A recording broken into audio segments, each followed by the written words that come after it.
संत गुरुजन कहते किस प्रकार जिस जैसा हमारा प्रारब्ध रहेगा तब तक हम संसार में रहेंगे, और प्रारब्ध पूरा रहता है तो शरीर छूट जाता है। कोई 20 साल जीता है, कोई 25 साल जीता है, कोई 50 साल, कोई 100 साल, जिसका जितना प्रारब्ध रहता उतना जीता है। लेकिन इसी के अंदर रहते रहते हमें कल्याण सेवा भक्ति का कार्य करना चाहिए। संत गुरुजन कहते हैं कि हमारा जीवन कैसे बीतता है। संत गुरुजन बताते हैं कि 10 में दावला, 20 में बावला, 30 में तीखा, 40 में फाका, 50 में पाका, 60 में ठाका, 70 में बिस्तर, 80 में लस्सी, 90 में डब्बा, 100 में सो गया, पाप के बीज बो गया, पुण्य के बीज खो गया और राम नाम सत्य हो गया। व्यक्ति का शरीर इसी में निकल जाता, लेकिन अपने कल्याण का कार्य नहीं कर पाता। कल्याण का कार्य कब होगा? इसी मनुष्य खाली में हो सकता है, किसी और के आधीन में क्या आपका कल्याण का कार्य नहीं हो सकता। तो पारक बिन परिचय नहीं, बिन सत्संग न जान, और दुविधा तज निर्भय रहे सोई संत सुजान।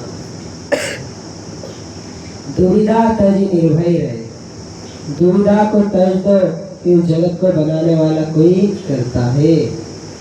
दुविधा में दोनों गए, माया मिली न राम। दुविधा में व्यक्ति का जो शरीर है छूट जाता। सोचते सोचते ये शरीर हमारे साथ जाएगा, ये धन हमारे साथ जाएगा, ये परिवार हमारे साथ जाएगा, लेकिन सब यही छूट जाता। क्योंकि ये सब कहाँ प्राप्त हुआ? हमें इसी संसार में प्राप्त हुआ। चाहे कितने कमा लो हीरे मोती, पर याद रखना कफन में जेब नहीं होती। सब हमें इसी संसार में आके प्राप्त हुआ। शरीर, धन, परिवार, स्त्री, पुत्र, कुटुंब, रिश्ते, नाते, गोते इसी संसार में प्राप्त हुए और इसी संसार में छूट जाएंगे। हम आए थे जब क्या लेके आए थे? कर्म संस्कार लेकर आए थे, और जो हम जाएंगे तो हम जैसे कर्म संस्कार करेंगे वही लेकर जाएंगे। एक बहुत बड़े सेठ जी थे, और सेठ जी रास्ते से चल रहे थे, और एक फकीर महात्मा था। और सेठ जी जो थे उनकी तो बहुत बड़ी फैक्ट्री थी, और बहुत बड़ी फैक्ट्री के मालिक भी थे, उसमें बहुत नौकर भी काम कर रहे थे, और पीछे से उनके पीछे फकीर भी लग गया।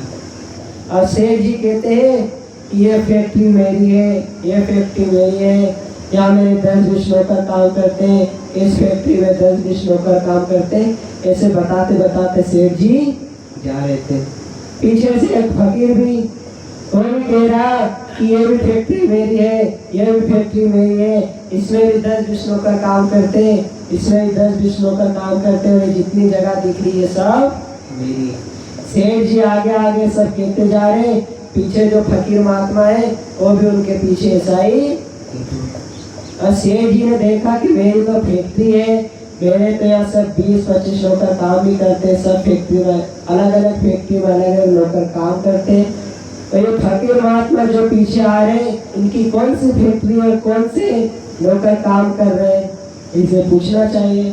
तो सेठ जी ने पूछा, महात्मा जी आप ये बताइए, मेरी तो जो फैक्ट्री है उसमें तो नौकर भी काम करते हैं और मेरा तो कार्य बिजनेस सब चल रहा है, आपकी कौन सी फैक्ट्री और आपके फैक्ट्री में कौन कार्य कर रहा है? तो महात्मा जी ने कहा, मेरी कोई फैक्ट्री भी नहीं और मेरी फैक्ट्री में कोई नौकर भी काम नहीं करे। बात यह है कि आप आगे आगे कहते जाओ, मैं पीछे पीछे कहते जाता हूँ, क्योंकि आपका शरीर छूटेगा तो आप भी कुछ नहीं ले जाओगे, और मेरा शरीर छूटेगा तो मैं भी कुछ नहीं ले जाऊंगा। बस कहने की बात है, आप आगे आगे कहते चलो और मैं पीछे पीछे कहते जाओ। इसी प्रकार संसार में सब मान रहे कि ये धन मेरा, ये स्त्री मेरी, ये पुत्र मेरा, ये कुटुंब मेरा, ये परिवार, लेकिन सब यही छूट जाएगा, क्योंकि यही मेरा जो वस्तु मिली है वही बिछड़ जाती है। जो भी हमें प्राप्त हुआ इसी संसार में प्राप्त। तो दुविधा तजी निर्भय रहे। जितनी भी दुविधा है, संशय है, इसको तज के निर्भय रहना चाहिए। वह व्यक्ति निर्भय में काम जीता है, भय लगा हुआ है। किसका भय लगा हुआ है? कहीं भूत का, कहीं प्रेत का। और ये भय दिखा दिखाकर सारे संसार को, लोगों को मारे बुरा लोग भ्रमित कर रहे। क्या भ्रमित कर रहे? बहुत भय लगा देते, दुविधा में डाल देते कि आपको नजर लग जाएगी। और नजर किससे छूटेगी? आप हाथ में काला धागा बांध लो, पैर में काला धागा बांध लो, कोई अंगूठी बांध लो, इससे आपकी नजर उतर जाएगी। और नजर कितनी बड़ी है कि एक धागा बांध लो, इससे उतर जाती। आप कहीं जा रहे हैं और आपको छींक आ गई तो बोलेंगे अभी जाओ मत, बैठ जाओ, कुछ अपशगुन हो जाएगा। और रास्ते में कहीं जा रहे हैं और काली बिल्ली ने रास्ता काट दिया तो व्यक्ति भ्रम में पड़ जाता है कि आज काम बिगड़ जाएगा, क्योंकि रास्ता किसने काट दिया? काली बिल्ली। और छोटी सी बिल्ली आपका रास्ता काट सकती है, तो आप तो इतने 3.5 हाथ के मनुष्य, आप उसका रास्ता नहीं काट सकते। लेकिन व्यक्ति को भय लगा दिया। कोई क्या है, कोई ट्रक के पीछे टायर बांधते, कोई घर के ऊपर काले हांडी लगाते, कोई नींबू टांगते, कोई मिर्च लगाते। क्यों? क्योंकि नजर नहीं लगी। सब कौन संसार में भय फैला रहे? ये मायावी गुरुआ लोग भय फैलाते। काहे के लिए? ये बस भ्रम में लगे रहे और हमारा धंधा चलता है। सत्य बात नहीं बताते कि कोई भूत प्रेत चुड़ैल मरी मसान नटवेट खबीर जिंद मरिंद्र ओझा भेजा गावत मंत्र टोना टंबर, ये सब नाम की कोई चीज नहीं है। वो तो भय दिखाते। और जैसे माता पिता बच्चे को संस्कार देते, वही बुढ़ापे तक देते। बच्चा जब रोता है, जब चुप नहीं होता है, तो माताएं कहती है चुप हो जाए तो भूत आ जाएगा। वो बचपन में संस्कार देते हैं, लेकिन वो संस्कार बुढ़ापे तक नहीं निकलते। बूढ़े व्यक्ति हो जाते तब भी डर रहता है कि नहीं कोई ना कोई भूत जरूर है, क्योंकि वो संस्कार का बचपन में ही डाल दिए। अगर हम संस्कार अच्छे देंगे निर्भय के, कोई भूत प्रेत ईश्वर ये कोई नहीं होता, आपके कर्मों से शुद्ध पाता है, आपके ऊपर कोई और दूसरा परमपिता परमात्मा नहीं। लेकिन भय का उपदेश नहीं देते, इसलिए दुविधा तजी निर्भय रहे। इसलिए व्यक्ति दुविधा को तज के निर्भय नहीं हो पाता। निर्भय कहाँ होगा? जब पालकी संत गुजरों का सत्संग सुनेगा और बूढ़ेगा। ऐसा नहीं एक कान से सुने और दूसरे कान से सुने और बूढ़े और उसके अनुसार चले। हम संत गुजरों के सत्संग में आते, कहते हम बहुत दिनों से सत्संग सुन रहे, लेकिन हमारे जीवन में कोई परिवर्तन नहीं आ रहा।